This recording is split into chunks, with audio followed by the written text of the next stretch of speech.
We are joined by Ronnie Richter of the Bland Richter Law Firm to discuss more of what we've seen and heard today, and certainly what we just heard from Riley, a very big development this afternoon. Because, Ronnie, we heard earlier today that Judge Clifton Newman, based on Rule 403, said that some information would not be allowed, and now we've heard that the judge has determined otherwise.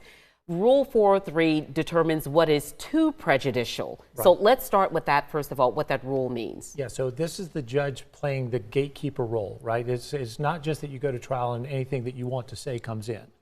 The judge determines relevance. He's the filter.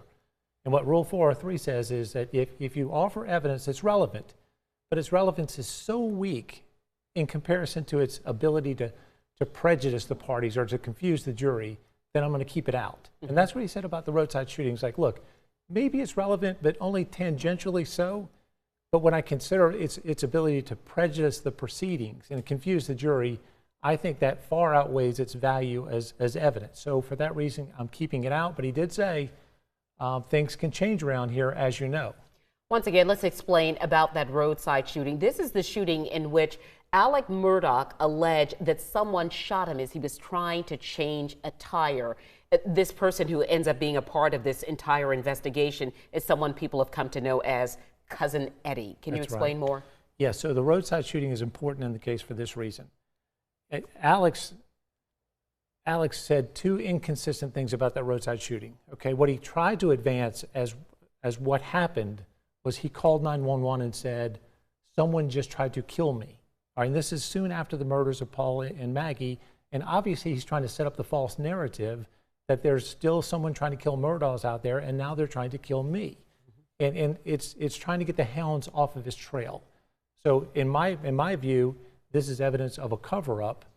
It's a continuation of the same pattern or scheme or behavior, and for that reason it is relevant. And I thought maybe it should have come in. But I respect what Judge Newman said, which is, look, this is so tangential, so remote in time to the crime, it doesn't tend to prove that he committed murders. But if the door is opened again, I'm going to let it in. Now, the other thing he said that was inconsistent was, no, this was really a botched suicide attempt. But that's for the jury to determine. Was this a botched suicide attempt, or was this an attempt by Alex to create a false narrative to make people think that the Murdaugh killer was still on the loose? Today, we also had a chance to see video, and in this video, we hear Alec Murdaugh speaking with investigators. What are some things that surprised you as you watched this video? This video happened in August. Well, that it happened at all. I mean, he's a lawyer.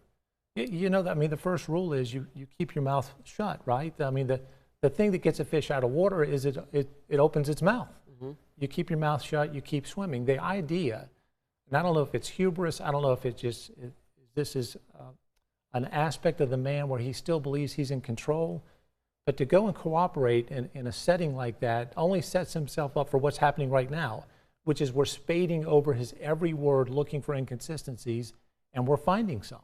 But he had no resistance at all to sharing information with investigators and talking, and do you think that that should be of great concern, and does that say something to the jury about him listening to this testimony, if you want to call it testimony, but certainly listening into this conversation? No, I think the jury is picking apart his every word, looking for those inconsistencies, and he gave one that is of particular significance here.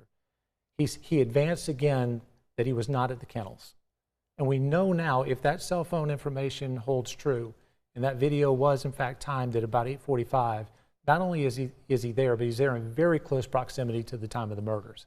And that's a significant misstatement to the police. Some other things we heard today, Ronnie, Alameda.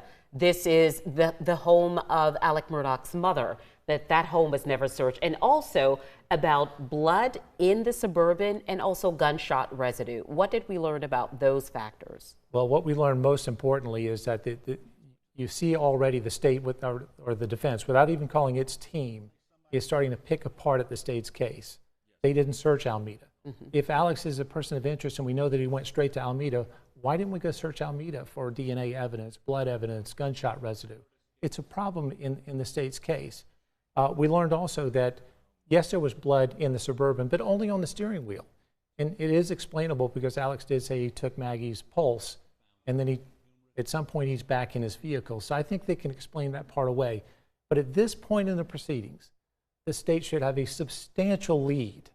When you come out and you're trying to prove, you should be running away from the field. Do they have a lead? They do not have a lead. That's the problem, because you know when the defense comes, they're going to start cutting into that lead.